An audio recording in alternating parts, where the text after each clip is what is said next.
Students, you might have questions. Teachers, you might have questions. So I thought that we would look at some of the questions we might have, and I want to make a disclaimer. The answers that I am providing are not the official stance of CXC. I am not speaking on behalf of the Caribbean Examination Council. I am just giving some feedback into what I think might happen and just anticipating some questions that we might have. So one of the questions that we might have is, can one module be done per year? Form 3, Form 4, Form 5. That's a legitimate question, right? And yes, it might quite be possible because the modular pathway that I just described earlier allows students to sit one module per year, provided they meet the registration and age requirements set by their local Ministry of Education. Question 2 we might have, can students sit the exam more than twice in modular format? Well, this now might be tricky. It might depend on the national policy because CXC permits multiple sittings as it is, but we do have a structure where you have local registrars who will determine and who do determine the limits on exam attempts. So there is that. Another question that might come up is whether private candidates can start the exams in Form 3. And what is a private candidate, right? So a private candidate is one who is not enrolled in a formal school system. And this can range from any age, really. It can be homeschool persons. And you can see my video in earlier season on homeschooling.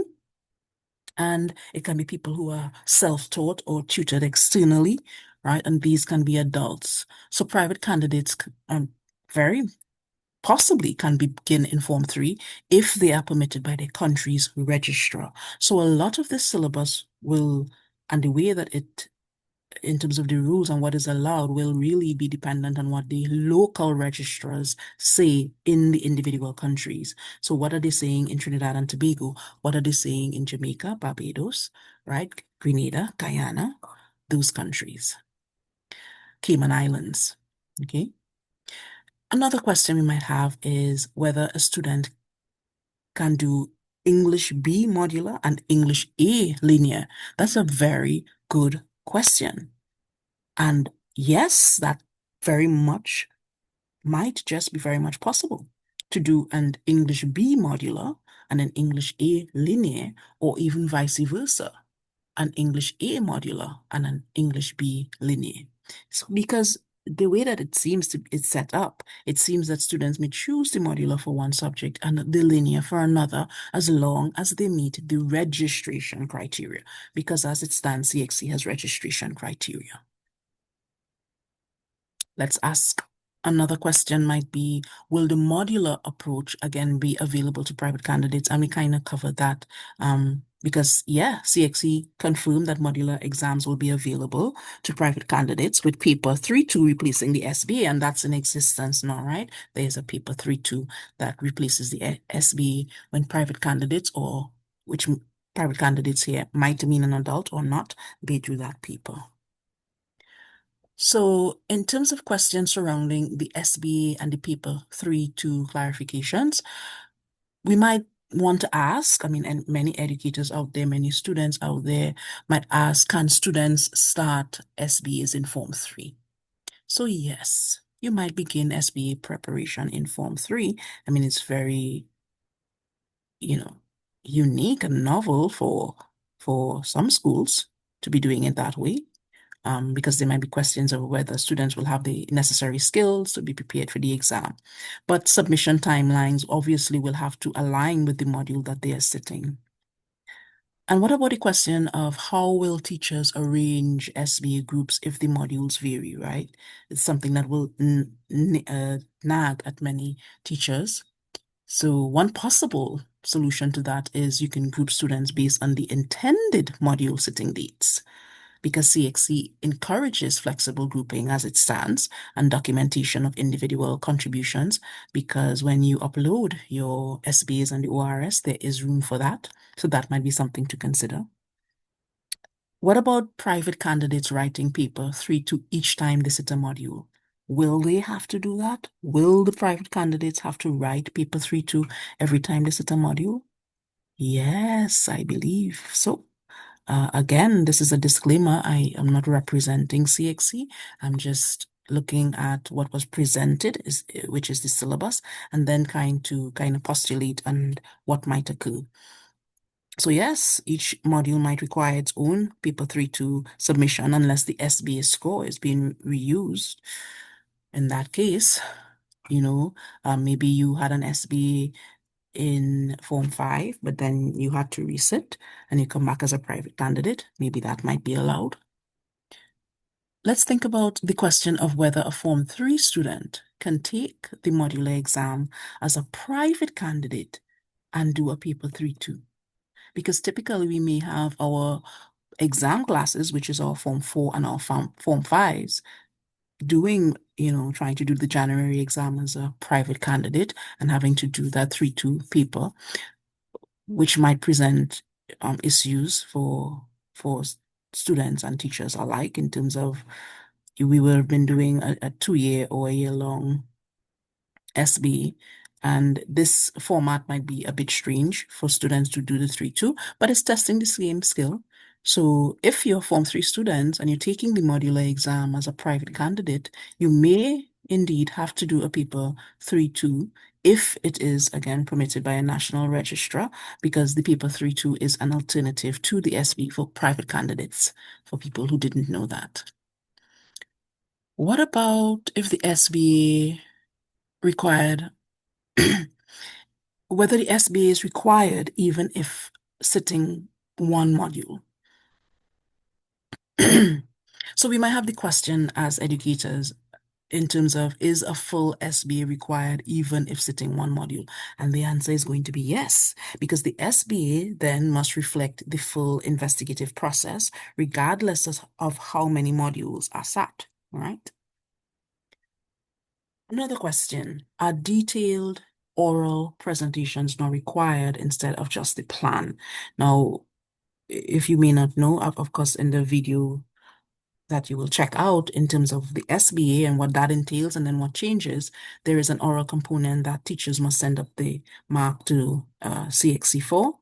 So that's something to consider now, whether the detailed presentations are required instead of just the plan.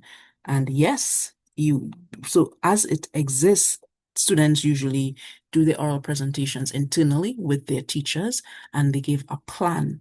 Now, with the new SBA that's coming into effect, you will have to submit a more detailed plan, the actual oral presentation, not just the plan. And many teachers have been doing this anyway to some extent, but it might have been seen as being extra because the requirements was just the plan.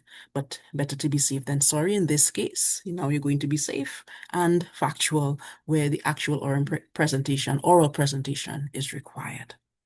Where does the candidate state their individual topic in the SBA? So just going into some SBA questions here.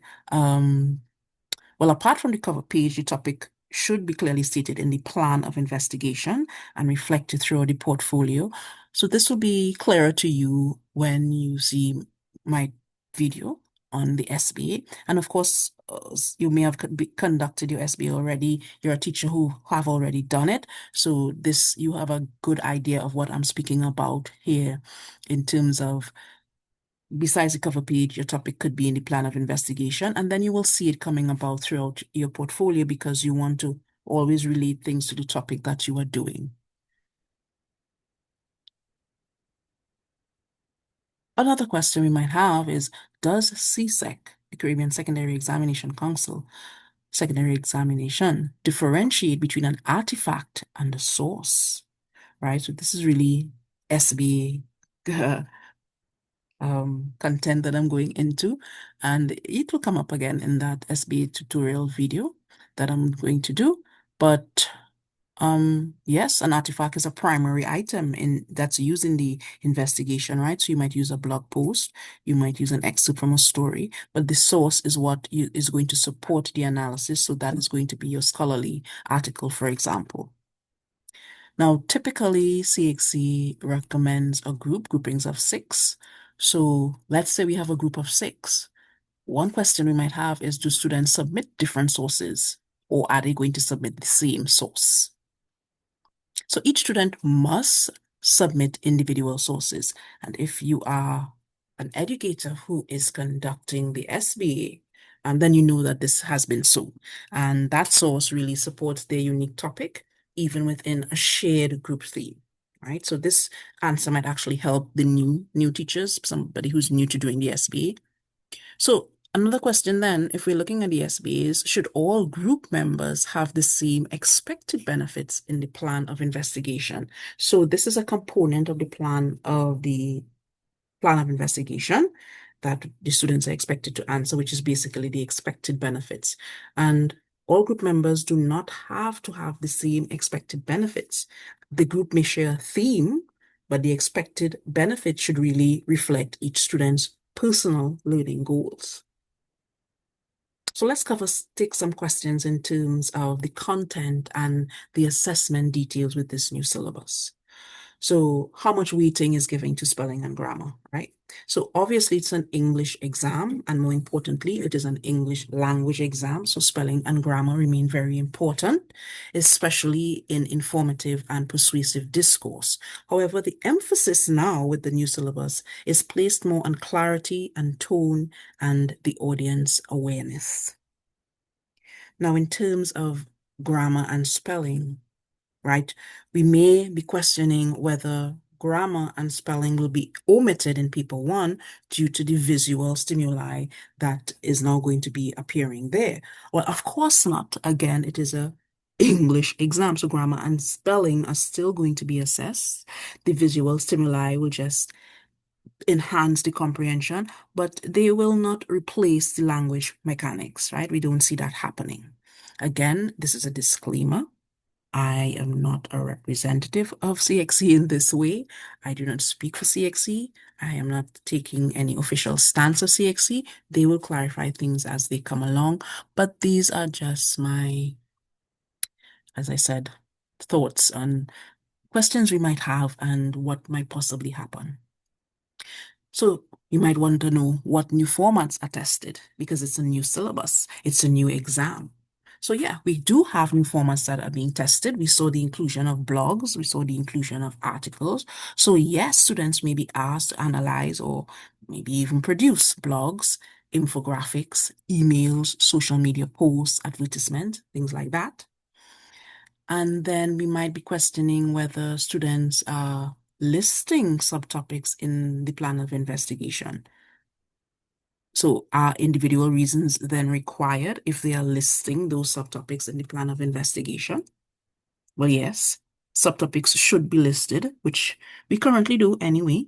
And then each student obviously then must provide the individual reason for their focus. So this answer might help clarify things for new teachers. Question: can all 3 materials be print? So when we look at the SBA, we are asked to, not we, but the students are asked to find 3 artifacts or 3 pieces, right? And this is a question because, for some teachers, they may prefer varied pieces, so you don't have all your pieces being print there, but you should have at least 2 formats differing, right? So all of your material shouldn't be print because you want to show that you have skill in analysis. So, one might be audio, one might be visual, one might be print. And this is something I think we know CXE would encourage, that variation in the mix of print, audio, and visual, just to reflect a multimodal literacy. So then the question is, what classifies as print in artifacts? Well, print would include digital and written formats, and those would be blogs, those would be articles, transcripts, not just physical documents. Now, there was the issue of CTEC pilot students in 2026. So obviously, we would have the question of whether they will use the new SBA format. So, well, yes, the pilot candidates will have to follow the new format and sit the specific modules as designed because it is designed by CXE. And CXE is the examination body where they have the various exams. So it would make sense that they would follow the new syllabus. So can the syllabus objectives be used to create internal exam questions? Absolutely. Absolutely. Objectives are designed to guide both the external and the internal assessment. Of course, it will be welcome to have your syllabus guiding your internal exams. So we do in this linear exam, which is the current exam, have the summary writing skill, which is usually our first section. So there might be the question of, will this involve identifying main ideas and compiling them, which is what is currently done, not necessarily compiling, but definitely identifying them. So in the new exam format, if you got a chance to look at the specimen paper that was provided, you would see that there's basically a summary task at the beginning of each section in each module. So yes, it's quite possible that the core skill remains that students will have to extract the key points and express them concisely. That will follow, right? It kind of logically follows. What about if a candidate doesn't complete all modules in 4 years? Do they start over? Well, to be fair, again, disclaimer, I am not speaking on behalf of CXE. I know you probably get annoyed with me saying so. This is just, logic and what would work given what we have and given where we are going, that if you pass the modules, then the mark should be retained. Candidates may only need to resit incomplete modules. So no, if you don't complete all the modules in 4 years, you should not have to start over. And that's my opinion in this aspect of it. But again, we wait for CXC's official stance on this. Let's look at whether current Form 4s register for modular exams in 2026. Can the current Form 4s register for modular exams in 2026? It is an exciting and juicy time for the Form 3s and 4s. The Form 5s, current Form 5s escaped. Current Form 4s, no, they should not have to register for the modular exams because the revised syllabus takes effect in 2027 and the modular registration will then begin in like 2025, 2026 cohort. So the current Form 4s should not, at least for English A, be registering for modular exams. And our final question for now, with respect to this, because there's still time in the future for things to pop up. What about public schools registering private candidates? And this is something kind of in existence for certain countries. So it all depends, I believe, on your national policy. But if you look at the syllabus around page 18 or so, you can take a look at the registration protocols that actually vary by the territory. And the syllabus is going to be in the link in the description below, so you can take a look at that. I do also recommend, given what we were discussing, that you look at other documents and links. For example, CXC's use on AI, because, we are doing a school-based assessment that is done basically internally in the school. And we can cover that more in the SB episode that we do. And you do want to look at, more importantly, the changes to the English B exam, changes to the English B text that might be taking place, that will be taking place actually. So really, the syllabus is built for your voice, for the student voice. It is not about passing, is what I'm gathering. It's about learning to speak up. It's about learning to write well, to make an impact, and just to have power moving forward. So you do want to think like a communicator. This is what we want as an outcome, not just a student, right? You want to use, just particular information in terms of this skill that CXC wants you to bring out here in this particular exam.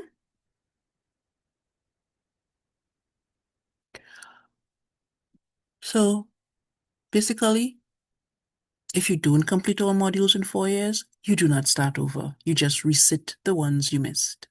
Public schools may register private candidates, but that depends on your country's policy.